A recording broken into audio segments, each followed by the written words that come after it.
Então, muito bom poder nesta manhã estudar a palavra de Deus, poder nos alimentar pelo próprio Espírito Santo, nos concedendo a iluminação e o entendimento da sua palavra. Esperamos nesta manhã desafiar o nosso coração, não é, irmãos? Nós estamos aí diante de situações onde a nossa fé está sendo provada, e cada vez, não é, que a nossa fé é provada, Deus nos concede a chance de crescer um pouco mais. Então esse é o desejo, que à medida que nós estudamos a palavra de Deus, Deus esteja nos concedendo essa maturidade da fé, que cada um de nós cresça, não é, nesse conhecimento de Deus e vivamos assim fortalecidos, independente das circunstâncias. Bem-vindo Nicéia, bem-vinda aí Udaia, PHFMO, não entendi ali a sigla, né? Cleonice, seja bem-vinda Cleonice, Kaique. Então muito obrigado mesmo pela essa participação. Vamos então nos dedicar ao estudo nesta manhã. Geraldo, né? Seja bem-vindo, Geraldo Amarantes. Jonas Miranda acaba de entrar, que bom, né? Nós, Graziele também, abraço. A Lília é membro da Igreja Presbiteriana Renovada lá do bairro Veneza, esposa do pastor Aécio. Seja bem-vinda, Lília. Né? Acabei de assistir o Matias pregando a palavra. Matias, irmãos, é um dos meus alunos lá de terça-feira, né? Do pastor da Igreja Presbiteriana Renovada. Como foi gratificante ouvi-lo nesta manhã, falando da seriedade das Escrituras. Muito bom, e graças a Deus, Deus tem dado a ele a sabedoria, né? Então vamos partir para o nosso estudo nesta manhã, nos dedicar ao estudo da palavra de Deus.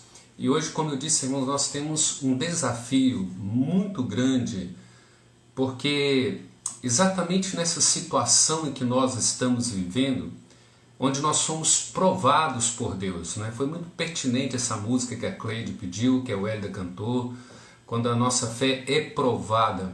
E vejam que, por um lado, quando a nossa fé é provada, ela passa uma peneira fina, ela vai discernir, ela vai separar aqueles que verdadeiramente são convertidos, são salvos, são regenerados, e aqueles que vivem uma religiosidade, que estão dentro da igreja, mas que ainda não nasceram espiritualmente, não experimentaram o novo nascimento. E também para despertar e fortalecer aquele que já é um convertido, já é um regenerado, tem a fé, mas não tem a total segurança de salvação, a total segurança de vida eterna. Então, o texto que nós vamos trabalhar hoje se encontra em 2 Coríntios, capítulo 13, versículo 5. Esse texto nos diz assim, ó: examinai-vos a vós mesmos se realmente estáis na fé. Provai-vos a vós mesmos, ou não reconheceis que Jesus Cristo está em vós? Se não é, que já estáis reprovados. Então vejam que a própria Escritura tem uma ordenança, um mandamento para que nós estejamos examinando a nós mesmos e provando a nós mesmos se a nossa fé ela é autêntica, se a nossa fé ela é genuína. Então vejam bem, esse é o desafio que nós temos aqui pela frente para dedicarmos ao estudo da palavra. Vejam bem, existem duas perguntas que elas são extremamente fundamentais, não é? Para a nossa vida, para a definição, para a estruturação de uma convicção, se nós somos verdadeiramente salvos ou se nós estamos iludidos, enganados por um falso ensino de uma salvação fundamentada numa coisa que não é a verdade bíblica, que não é tão somente na pessoa de Cristo.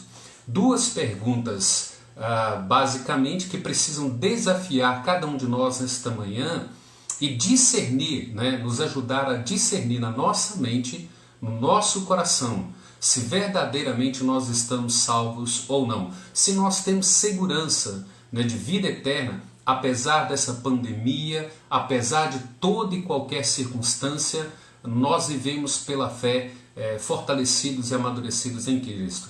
Então, observe essas duas perguntas. A primeira pergunta, ela é muito fácil de ser respondida dentro da própria Escritura.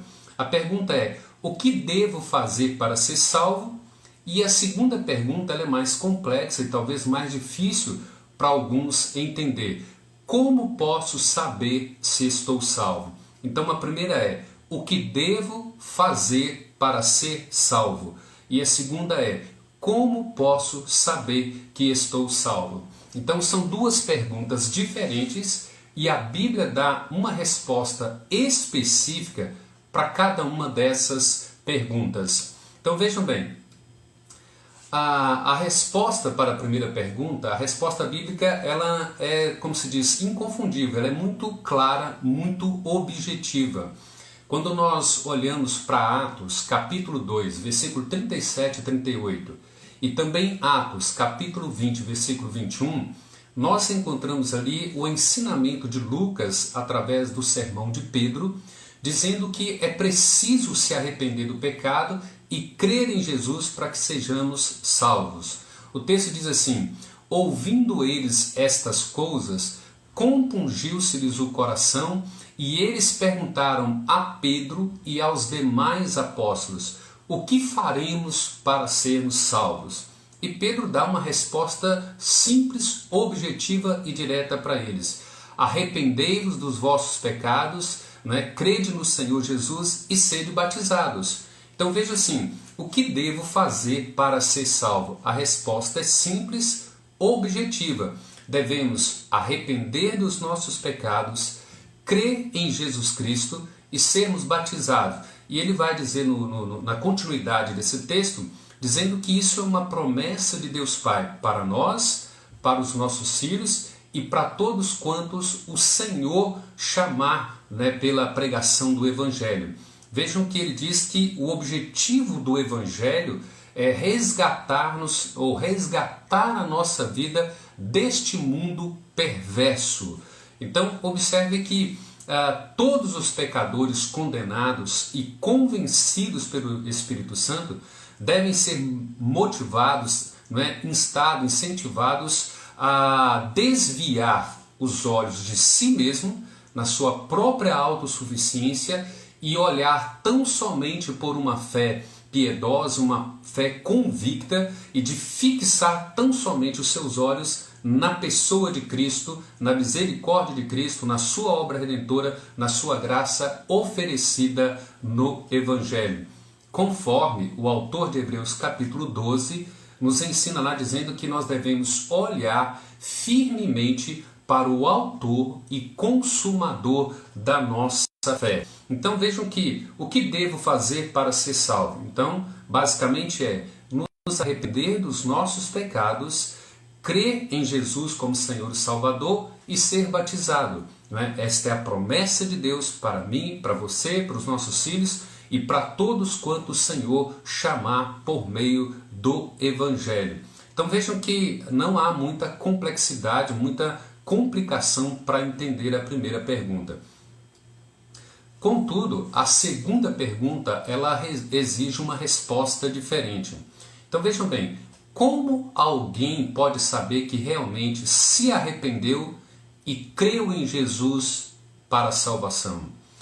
Talvez essa seja uma dificuldade sua, propriamente sua. Então vejam bem, nós temos que fazer uma análise aqui da primeira pergunta para a segunda pergunta. Então 2 Coríntios 13, 5 está dizendo: examinai-vos a vós mesmos e provai a vós mesmos se estáis na fé.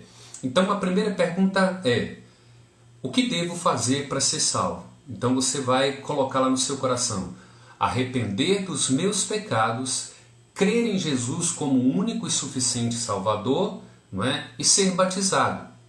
Essa é a promessa de Deus para mim, para os meus filhos e para todos quanto o Senhor chamar pela pregação do Evangelho. A segunda, ela é mais diferente, mais complexa e deve ser analisada com mais profundidade. Então vejam bem, como alguém pode saber que ele realmente arrependeu e creu para a salvação?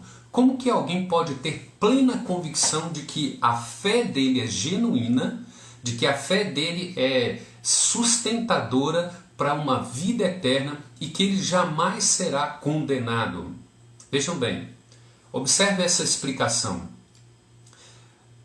A resposta a essa pergunta não é assim, não é uma questão apenas de aceitar Cristo ou de aceitar Deus em Cristo ou não aceitá-lo. Não é simplesmente dizer, basta você aceitar a Deus e Cristo e pronto. Não, não é meramente isso. É verdade que você precisa receber Cristo como Senhor e Salvador, você precisa crer que Deus enviou o seu Filho.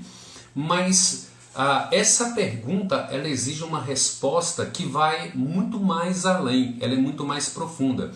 É uma questão de você provar e dar evidências na sua vida, na sua conduta, nos seus atos, na sua ética, na sua postura. Você tem que provar e dar evidências de um relacionamento salvífico com Cristo.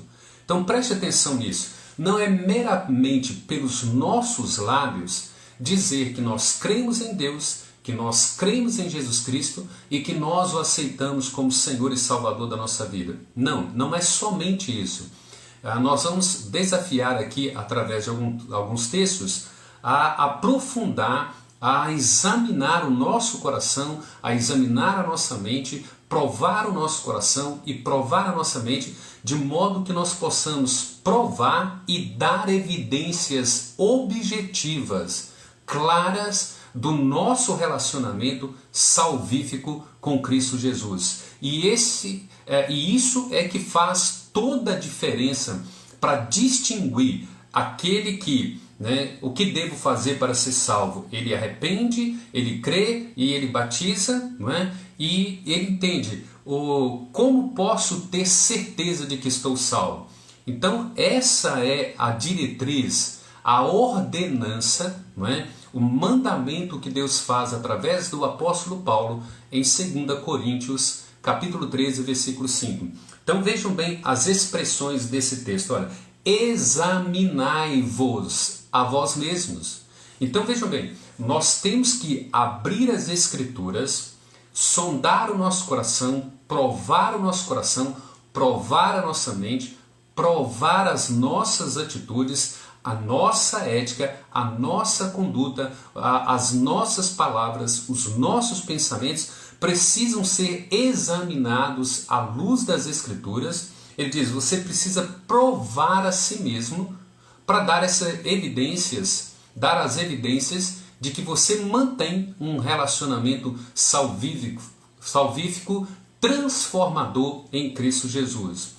Ele está dizendo basicamente para mim e para você o seguinte: juntamente com a fé, essa fé salvadora, deve vir as evidências objetivas do verdadeiro fruto do arrependimento pela fé.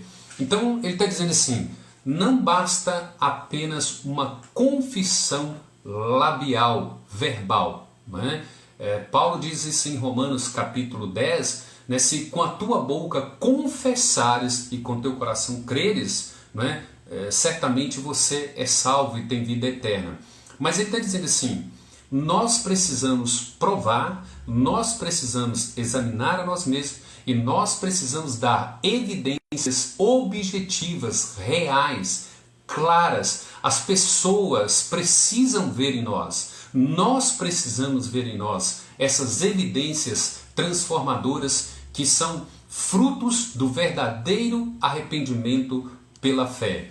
Então vejam bem, por que nós precisamos trabalhar isto nesta manhã?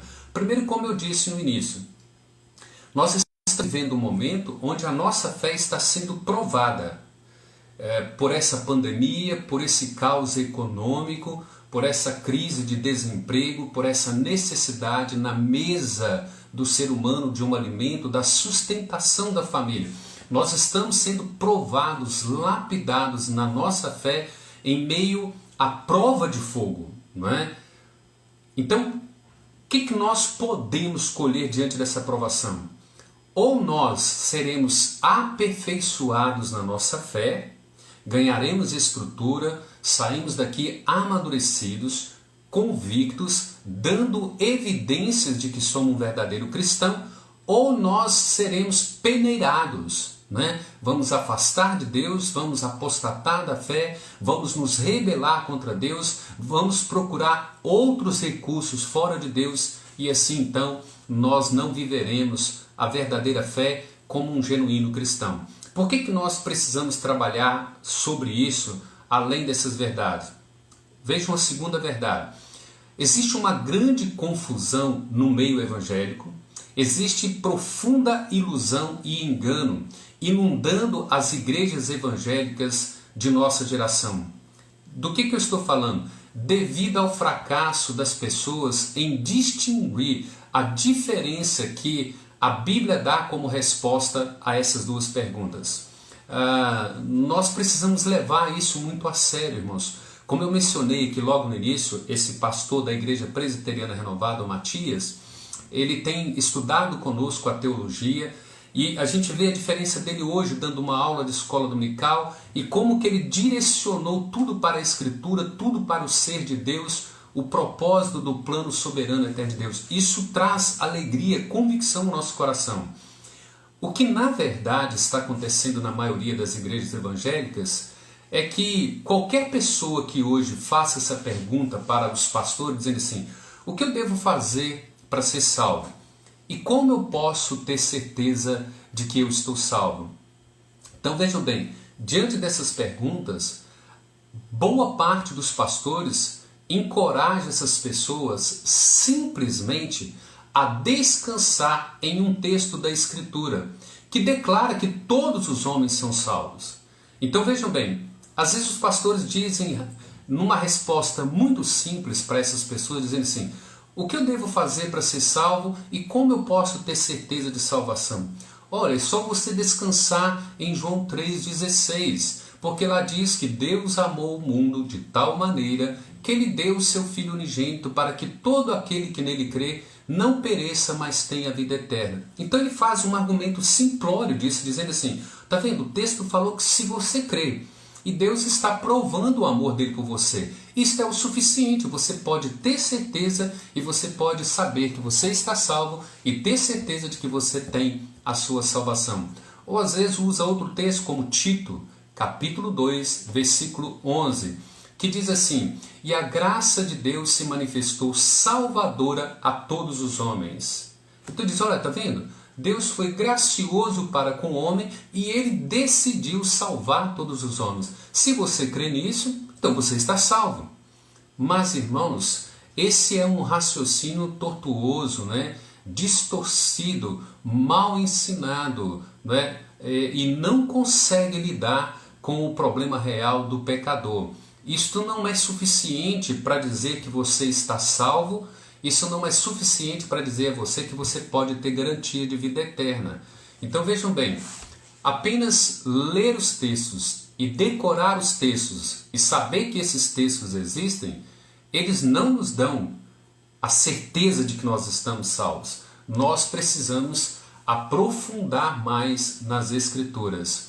Então a salvação ela é individual, não é? A salvação ela é unicamente individual. Deus salva indivíduos. E é lógico que Ele tem um plano para salvar a família e é lógico que Ele tem um plano para salvar uma nação. Mas o indivíduo, Deus tem um foco especial nele e desse indivíduo Deus fará uma grande família e Deus fará uma grande nação que é o povo selecionado de Deus. Então observe aqui comigo porque eu quero desafiar você a pensar juntamente comigo na profundidade dessas verdades. Vejam bem, a Escritura ela nos ensina que há características distintivas evidenciando o verdadeiro cristão. Nós encontramos nas Escrituras verdades bíblicas que dão evidências objetivas para dar a certeza de que nós estamos salvos, para dar a certeza de que nós andamos de conformidade com o padrão de Deus e com os mandamentos de Deus. São características, né? Essas características, elas são a indicação de forma acumulativa que Deus começou uma boa obra em nós e que Ele continua realizando esta obra e que Ele vai consumar esta obra. Então, observe aqui comigo. A Bíblia nos ensina sobre características distintivas que dão evidências que você é um verdadeiro cristão. E essas características, elas são acumulativas de nos informar que Deus começou uma boa obra no meu coração e na minha mente, na minha vida, que Deus continua realizando esta obra e que Deus vai completar esta obra em minha vida. Está lá em Filipenses, 1º capítulo, versículo 6. Diz assim: aquele que começou boa obra em vós, há de completá-la até o dia de Cristo Jesus. Então preste atenção. Examinar a nós mesmos e provar a nós mesmos para ver se nós estamos na fé é de fato examinar e provar se essas características estão sendo acumulativas na nossa vida. Deus está nos transformando e nos conformando de forma acumulativa à imagem e semelhança do seu Filho Jesus Cristo. Então vejam bem, a minha conduta, a minha ética, o meu comportamento, o meu procedimento, a minha obediência à palavra, a minha obediência a Deus, a cada dia se parece mais com a semelhança de Jesus Cristo. A cada dia mais eu sou conformado com esse Cristo. Então, são características em nós que se tornam visíveis, das quais nós expressamos de que elas são efeitos acumulativos da ação soberana de Deus, começando uma boa obra em nós, dando continuidade a essa boa obra e completando essa obra que Ele começou em nós. Então vejam bem, o que nós precisamos analisar diante desse examinar e provar a nossa fé? Primeiro, existem características que dão evidências de que essa pessoa não está salva e que essa pessoa não está unida a Cristo. Nós olhamos para a vida das pessoas e percebemos essas características, essas evidências no seu comportamento, no seu linguajar, na sua conduta, na sua ética, na sua postura, no seu amor relacional com Deus e com os irmãos. E a gente percebe, essa pessoa não é uma pessoa salva e ela não está unida a Cristo.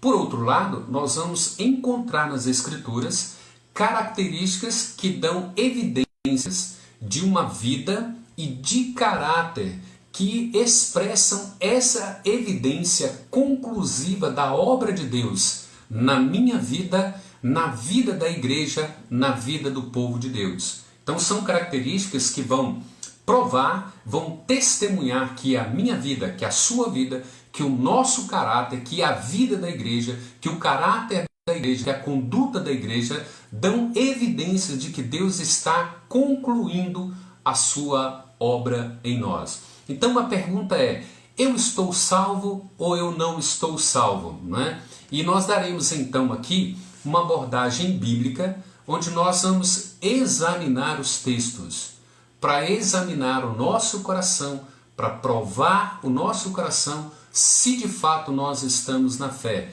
se de fato estou salvo ou se eu não estou salvo.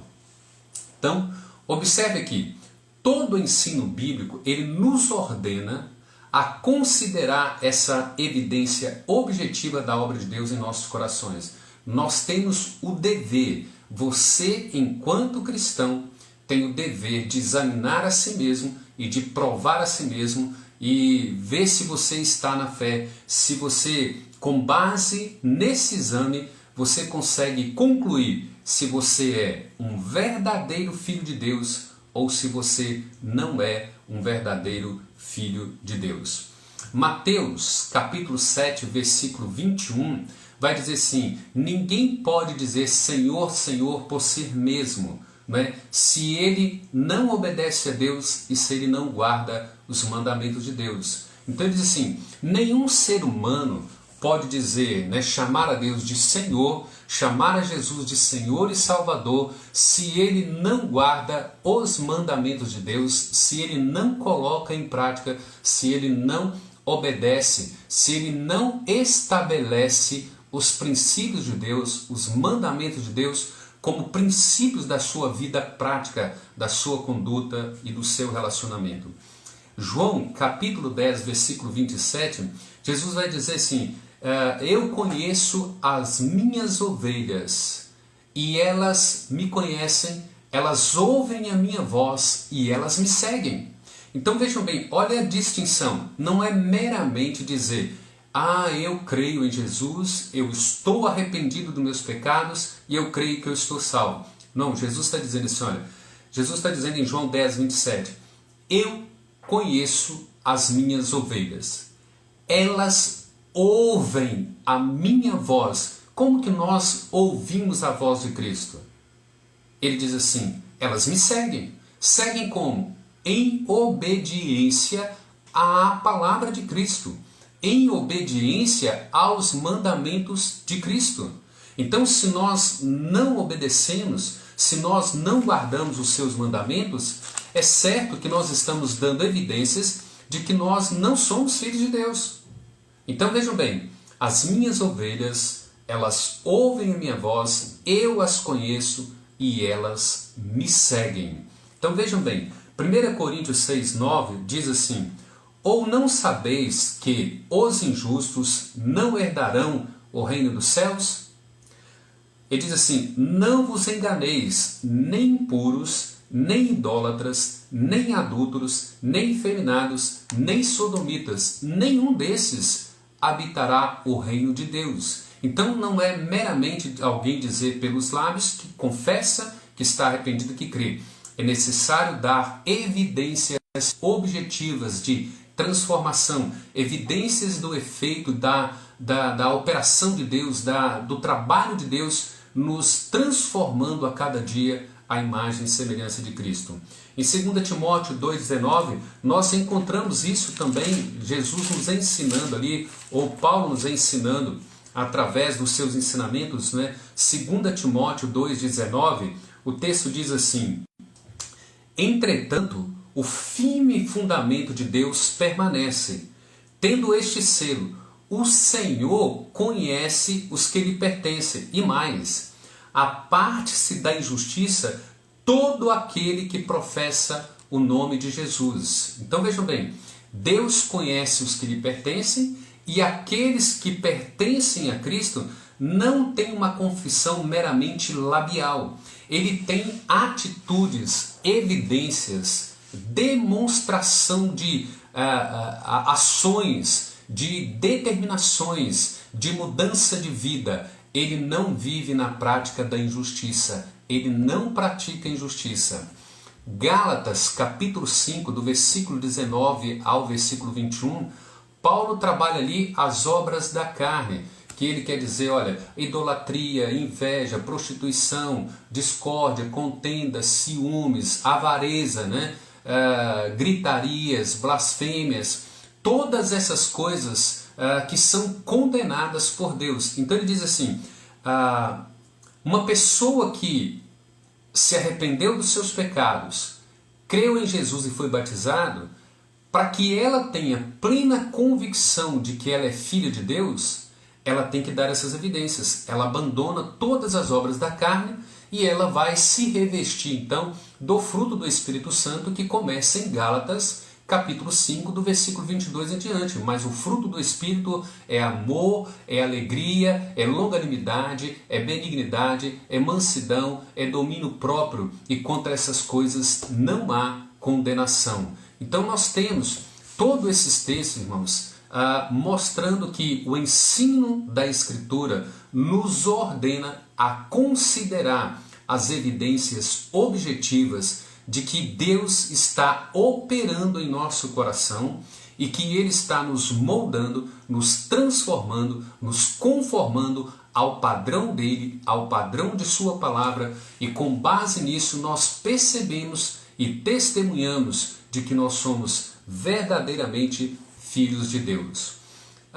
O segundo texto, ou a segunda verdade, dentro dessas evidências objetivas de que Deus está trabalhando em nós, nós podemos encontrá-la lá na primeira carta de João, capítulo 5, versículo 13, onde João demonstra ali para nós, irmãos, ele afirma assim, olha, João afirma que a sua razão, né, pela qual ele escreveu a sua carta e o seu evangelho era para que os homens pudessem ter a certeza de sua vida eterna. Então, o evangelho de João, a sua primeira, segunda e terceira carta, elas foram escritas para que o homem pudesse ter a plena convicção da sua vida eterna. Agora a pergunta é, como que João conseguiu fazer isto para os seus ouvintes? Como foi que João trabalhou na vida dos seus ouvintes, né, das suas ovelhas, de modo que eles pudessem aprender, que eles pudessem examinar a si mesmos e provar a si mesmos e chegar a esta convicção de que eles tinham vida eterna? Observe isso. Primeira coisa, João não deu a eles uma série de textos sobre os quais eles podiam basear a confiança deles e simplesmente decorar esses textos, né? Imagine que João tivesse somente escrito o Evangelho, suas cartas, falou, decorem isso, vivem, né, crendo nisto aí e toquem a vida de vocês. Vivam uma vida como vocês desejam. Façam as escolhas que vocês querem fazer. Né?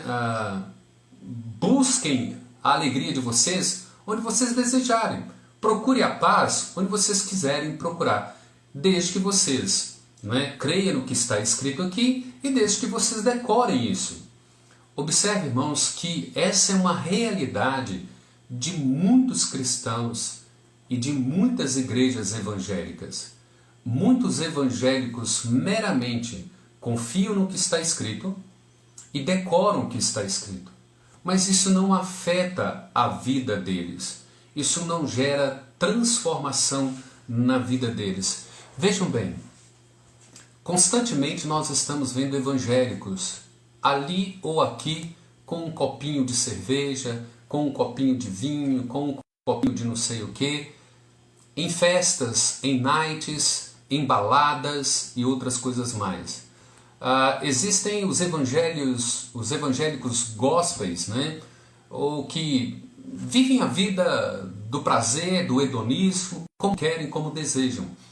Existem aqueles que são evangélicos, mas que o bem material, que a ganância pelo material, a segurança de ter o material financeiro para dar-lhe segurança e estabilidade, não permite que ele se comprometa primeiramente com Deus, primeiramente com a sua palavra, primeiramente com a igreja. A igreja, a palavra de Deus e o próprio Deus sempre estão em segundo lugar. Então observe que são religiosos, professaram a fé, batizaram, conhecem a Escritura, creem na Escritura, mas que isso não tem transformado a vida, isso não tem gerado uma nova vida, uma nova conduta, uma nova ética, uma nova postura. Então João não dá a eles meramente uma série de textos para que eles decorem, para que eles creiam e assim eles tenham confiança e assim eles tenham convicções de que estão salvos. Vejam bem, basicamente a primeira carta de João, João fornece aos seus ouvintes, às suas ovelhas, um conjunto de testes probatórios para ver se de fato eles são crentes, se eles são nascidos de novo e se eles são filhos de Deus. Então João tem ali o teste doutrinário, o teste moral e o teste espiritual. Em todos os parágrafos ali, João não dá a eles meramente textos para decorar, mas João fornece a eles testes onde eles deveriam examinar a si mesmos, eles deveriam provar a si mesmos se eles estavam na fé, se a vida deles, se a conduta deles, se a ética deles era compatível com aqueles testes, com aqueles textos, se havia neles uma verdade teológica, se havia neles princípios morais, né, dos mandamentos de Deus, e se havia neles a questão espiritual de comprometimento, de vida santa, de abandono de pecado, de arrependimento de pecado. Ou seja, eles deveriam, esses testes deveriam avaliá-los para ver a realidade da fé salvadora deles. Então, esses testes iriam comprovar, dar a eles a estabilidade, se verdadeiramente eram salvos e se verdadeiramente eram filhos de Deus. Então vejam bem, a primeira carta de João, capítulo 2, versículo 3, nos diz assim: ora, sabemos que o temos conhecido por isso. Então vejam bem, olha o primeiro teste que João está dando aí para nós, para examinar a nós mesmos e provar a nós mesmos se somos de fato filhos de Deus, se estamos salvos, se podemos ter convicção da nossa salvação. Então ele diz assim, olha, ora, sabemos que o temos conhecido por isso.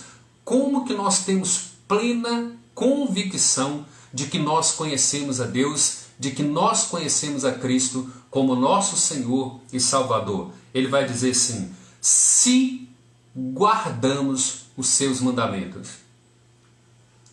Guardar aqui, irmãos, não é meramente decorar.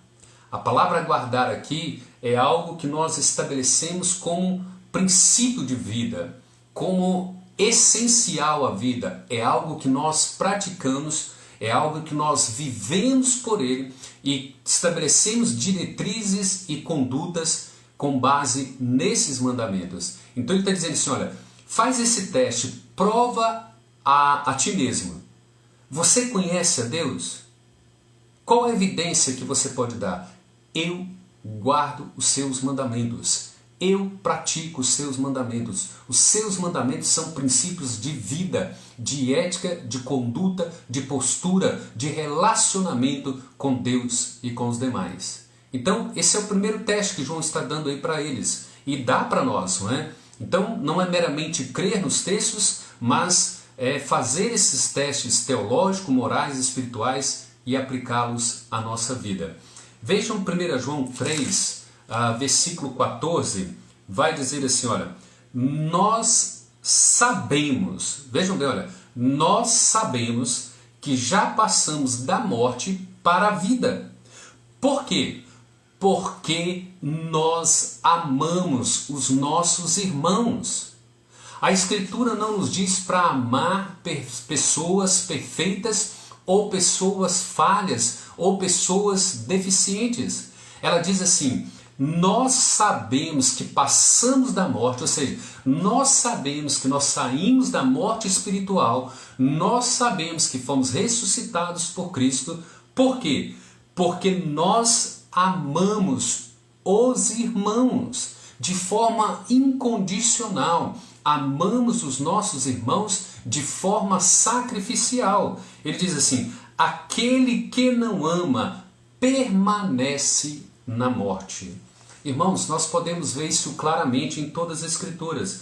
Vejam bem, 1 João ainda, capítulo 2, do versículo 3 até o versículo 4, João vai falar para nós aí sobre esses mandamentos. Ele diz assim, olha, ora, sabemos que temos o conhecido, por isso, se guardamos seus mandamentos. Aquele que diz, eu o conheço, e não guarda os seus mandamentos, é mentiroso, e nele não está a verdade. Então, essas são evidências das pessoas que não são filhos de Deus, que não nasceram de novo e que não podem ter convicção de vida eterna. Mas se você guarda os mandamentos, se você os pratica, se você vive em obediência aos mandamentos e estabelece como padrão de vida, como única regra de fé e prática para a sua vida, ele diz, então você passou da morte para a vida, você conhece a Deus e você tem vida eterna. Do versículo 9 até o versículo 11 ele diz, olha, aquele que diz estar na luz e odeia seu irmão, até agora está nas trevas. Então observe que João nos concede aqui, irmãos, testes probatórios, testes para a gente examinar o nosso próprio coração, a nossa própria conduta e de fato chegar a essa maturidade. Se nós estamos salvos, se nós temos vida eterna e se nós somos filhos de Deus verdadeiramente. Observe, irmãos, que se nós usarmos todos esses textos, por certo, as igrejas evangélicas seriam peneiradas. E muitos pastores seriam peneirados por ensinar um falso ensino, porque dão estabilidade e dão segurança a pecadores em meramente fazer uma profissão labial e decorar textos das Escrituras. E não mostram a eles essa exigência, a esse mandamento das Escrituras, dessa ordenança de examinar a nós mesmos se estamos na fé e provar o nosso coração e nossa mente, de modo que nós venhamos dar essas evidências de que Deus está operando em nós, de que Ele começou essa transformação em nós, Ele continua executando essa transformação e Ele consumará essa transformação na sua vida e na minha vida. Então observe, leia a primeira carta de João procurando esses testes doutrinários, esses testes morais e esses testes espirituais e aplique à sua vida e faça então uma determinação. Você precisa ter convicção, né? Ter a certeza, eu sou salvo. Por quê?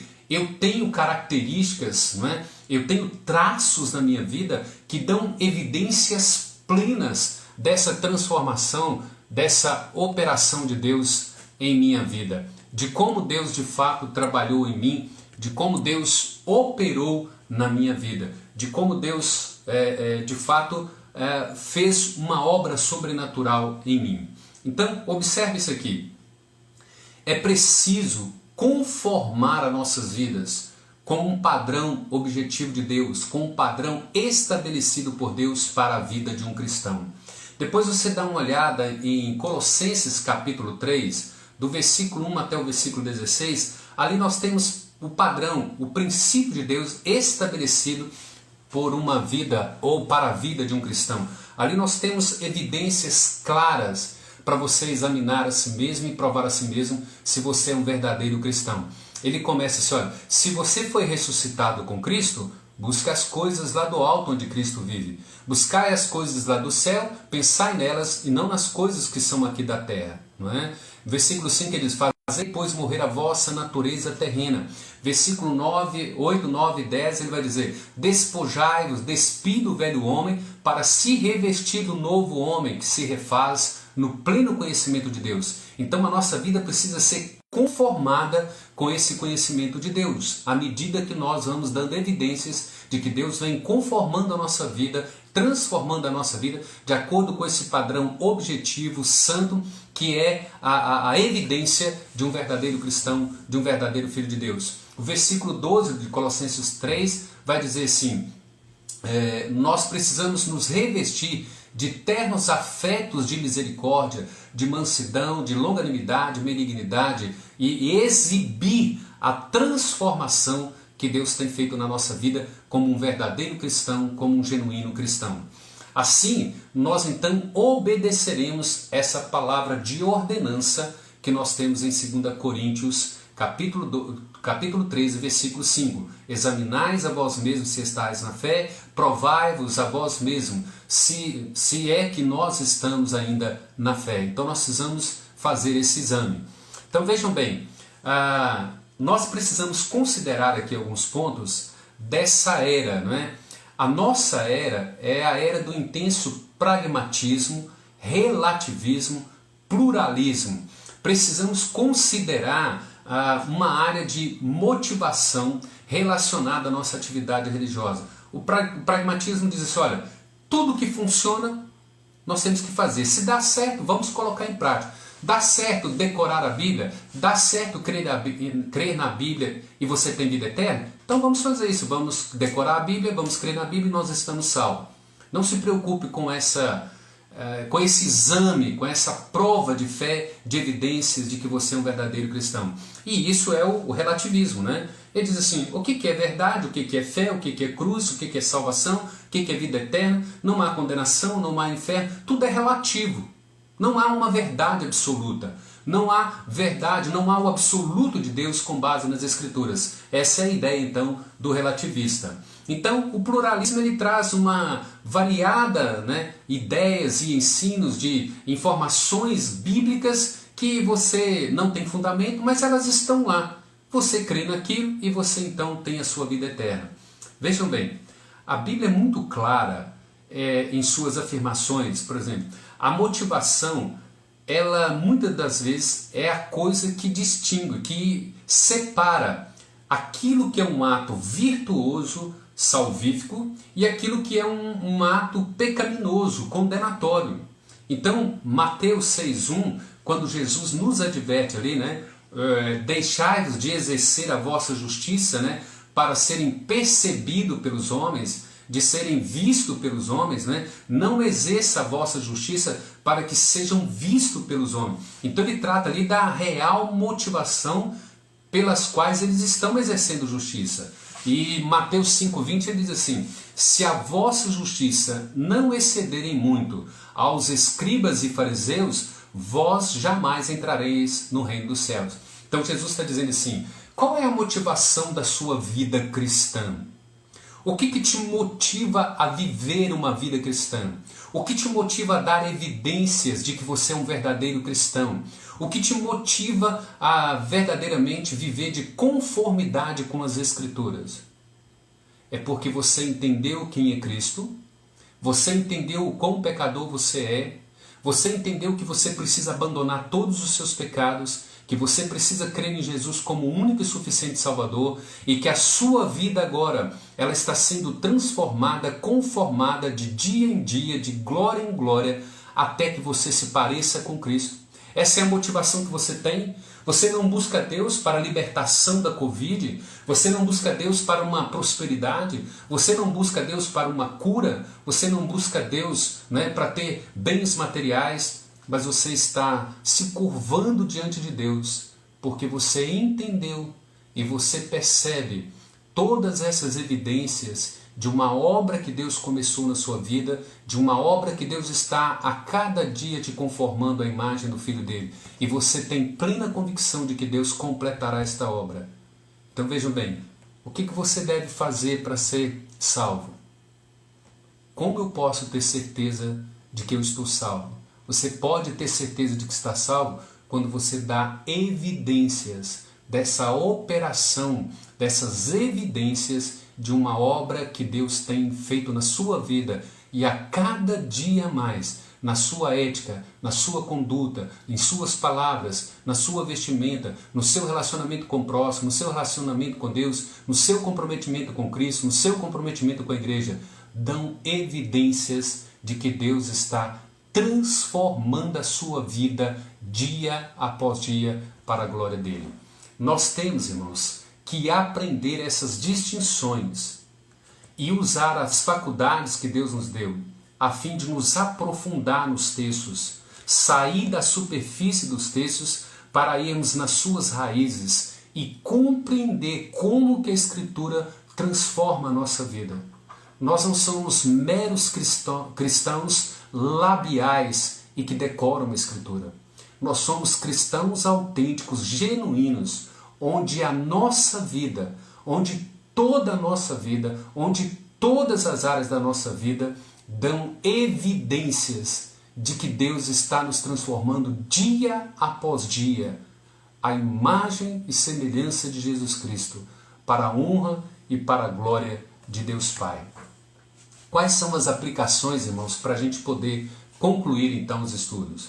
É que essas verdades, elas confirmem a fé daqueles que são verdadeiros filhos de Deus, mas que ainda não têm segurança com base nos princípios bíblicos. Como eu disse, às vezes você está dentro da igreja, você ainda não tem uma fundamentação, não tem uma estrutura para ter essa convicção. Então examine você mesmo, prove a si mesmo, com esses testes probatórios de João, né, o teste doutrinário, moral e espiritual. Prove, examine as Escrituras e aplique elas ao seu coração. Pegue Colossenses 3 e aplique ao seu coração para examinar e para você se provar se de fato você é um filho de Deus.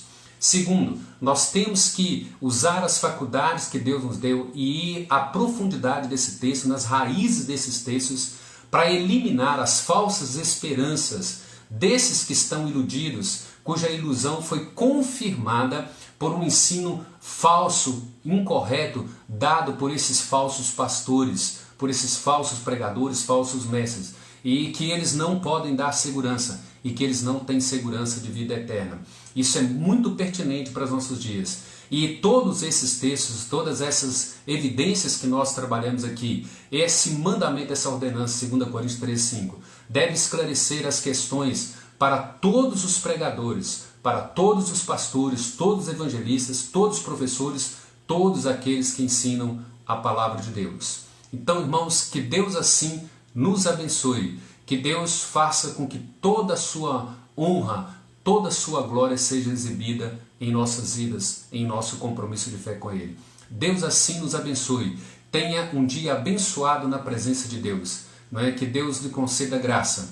Nós convidamos a você para estar à noite conosco, não é? Para o estudo da Palavra de Deus. A partir das 18h30 nós temos o louvor com a nossa irmã Hélida e depois às 19h30 nós teremos a pregação da Palavra de Deus. E nós vamos pregar o primeiro capítulo de Ruth. Dê uma olhada no primeiro capítulo ali e observe a benevolência de Deus em meio ao luto. Não é? E como que Deus usa o luto de uma família para alcançar uma eleita lá no meio dos moabitas, quando Deus havia amaldiçoado toda a descendência dos moabitas. Então leia Ruth, primeiro capítulo, e nós vamos trabalhar esse texto à noite. A benevolência de Deus em meio ao luto, para resgatar uma eleita no meio de uma nação maldita, no meio dos moabitas.